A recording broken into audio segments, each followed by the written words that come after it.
I don't think you guys are ready for this one.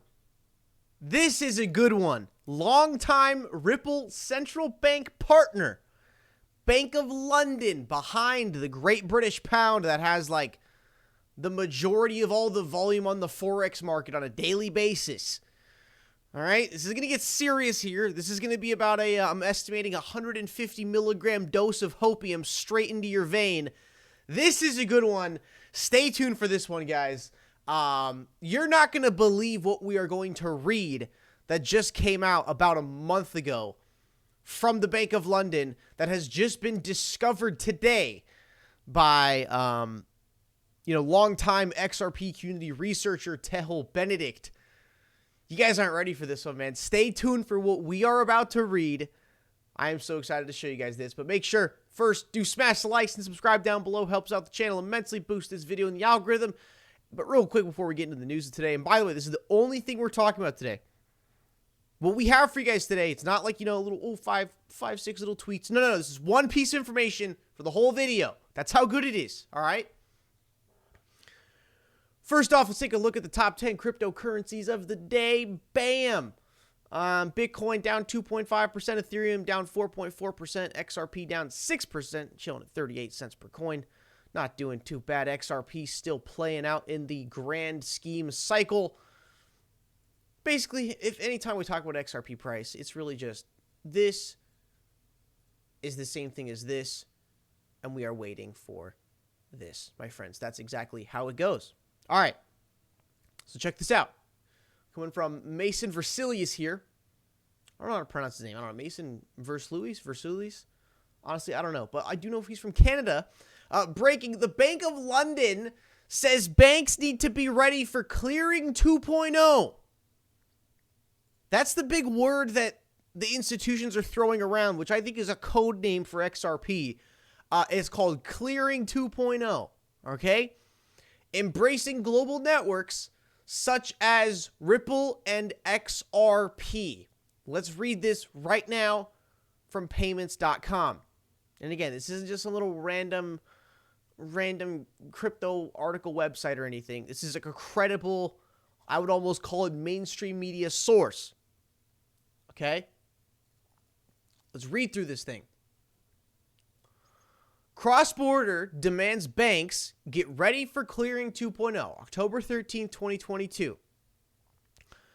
As real-time payments networks operate across the globe, FedNow in the United States and faster payments in the UK, to name just two examples, who I believe Ripple has engagements with both of them, those systems still need to communicate with one another as payments cross borders. Data needs to flow in real time across currencies and time zones. Notice how they really kind of emphasize the time zones there, like something that needs to be 24/7. Maybe? I don't know. Maybe it's just me. And no matter the transaction size or the senders and recipients, commercial or consumer, banks will still be the trusted intermediaries to make it all happen. And see, that's my big thing with Bitcoin and Ethereum people. It's like, you guys are acting like we're going to get rid of banks. That's the big thing. When you hold like a couple of Bitcoin or you hold 1020 Ethereum, you're betting that, hey, you know what? We are going to get rid of the banks. I don't think you are. I think that's the reason why XRP might be so hated, is because we're kind of working with the tradition, which is banks.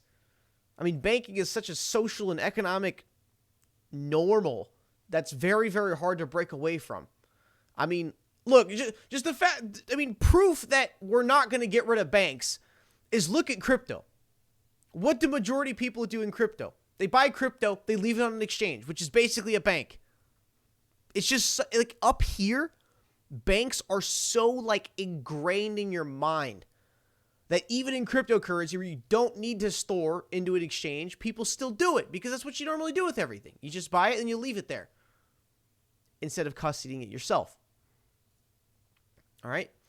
Shant Sarkisian, Group Chief Markets Officer at the Bank of London, told Karen Webster that the recently announced real-time payments initiative being piloted by the clearinghouse, EBA Clearing, and SWIFT would help further shape how clearing banks operate as real-time payment systems change money movement itself. The pilot, he said, with the in-place support of around 25 banks.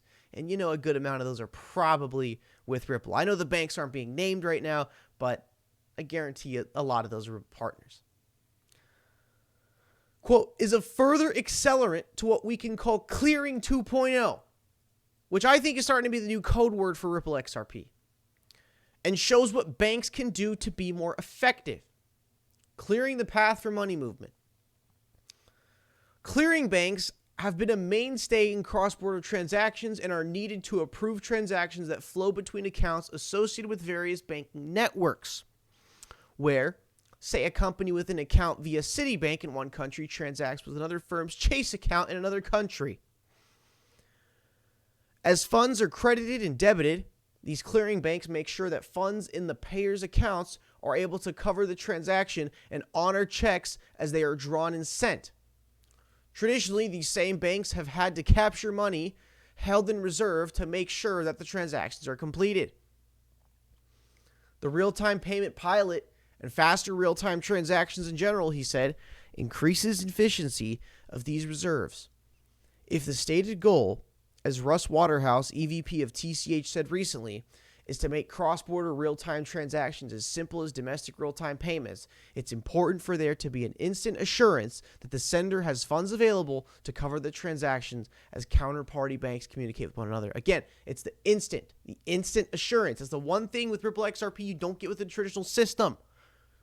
It's the instantaneous gratification. It's the instant assurance. It's the instant, hey, the payment made it there. The biggest problem with SWIFT is we are living in 2022. And you can initiate a transaction, and you can call the bank and ask them, hey, so where's the money right now? They will tell you, we don't know. We are living in 2022. 2022. Age of space exploration and self-driving cars. Oh, we don't know where your money is. A bank. Okay? Ripple XRP instant. Quote, if you look at this as point-to-point, real-time movement of money, what they're really doing is streamlining the messaging, said Sarkisian. Quote, and this makes transactions safer and faster. Of course, a pivot from the way things have always been done will take some time. Sarkisian noted that there might be some technical heavy lifting necessary to combat the frictions inherent in legacy systems and the manual processes.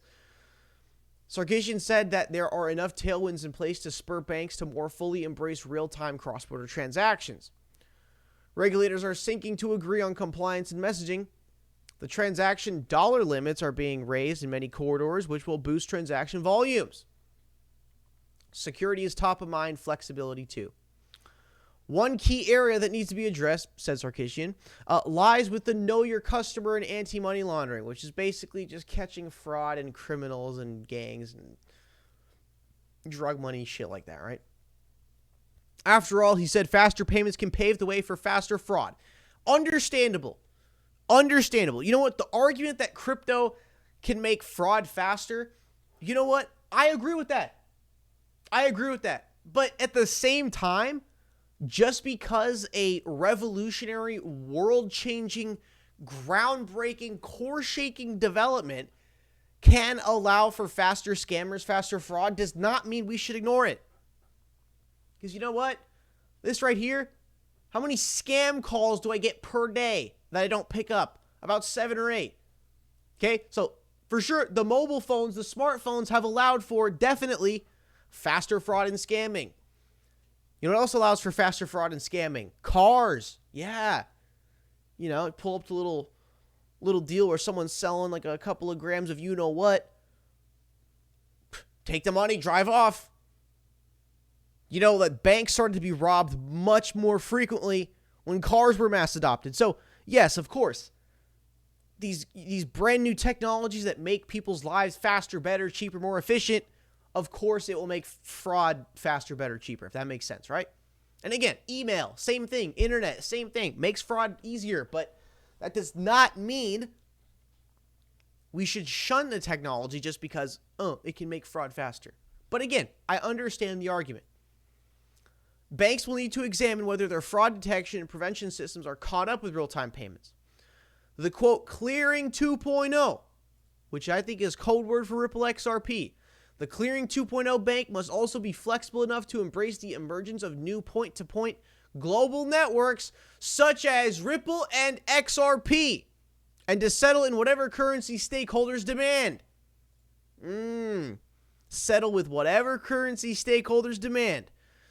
Right now you got the whole messed up spider web of the Forex system versus, I don't want to say central because it's not centralized, but just one central location for all fiat currencies to go through. I envision a point in time where having XRP basically is perceived as you have any money you want. You have any currency you want. Dollar, pound, yen, won, yuan, peso, doesn't matter. If you have XRP, that essentially grants you the access to any currency in the world. All right? Love this here, guys. Banks must also be flexible enough to embrace the emergence of new point-to-point global networks such as Ripple and XRP, and to settle in whatever currency stakeholders demand. As a clearing bank, you'll need the ability to work with whatever rails come in, and as fast as they can move money, he said.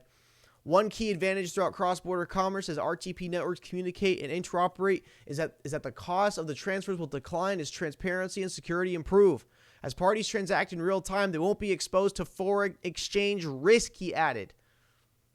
I wonder what system they could be using that wouldn't expose them to foreign exchange risk. Smells like XRP to me. As we look at Clearing 2.0, he said, from a banking perspective, it's full steam ahead and the stars are starting to align. There you guys go. Thank you very much for tuning in the video today. Do smash the like and subscribe down below. That is one hell of a video for you guys. 150 milligram dose of hopium. And I love that last part right there. That last part in terms of Clearing 2.0, it's full steam ahead. It's full steam ahead. Thank you for watching the video today. Really appreciate it. And I'll see you guys in the next one.